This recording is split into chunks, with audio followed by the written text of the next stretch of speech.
We started off with John Stetch, who's a Ukrainian background, and we asked him to do something that was related to his background. We expanded the project a little bit to have a few more composers, reflecting the background that they're from. And they're, even though they're in Winnipeg, we're all influenced by our backgrounds.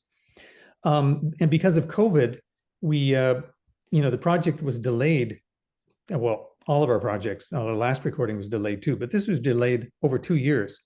So during that time, we expanded the project a little bit. I got Dr. Henry and to write a piece, and Marco Castillo to write a piece. So the project expanded, which was really worked out well for us.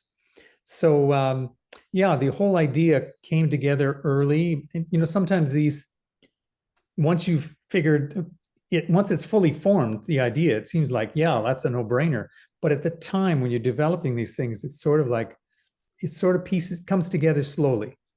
But we started off with John Stetch and a couple of other pieces, and then it just kind of went from there. And we ended up with 8 different composers.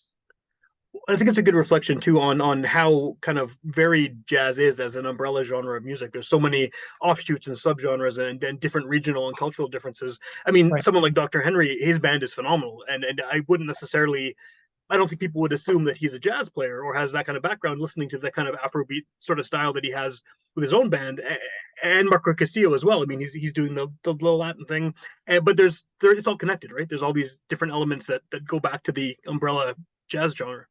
Yeah. I think that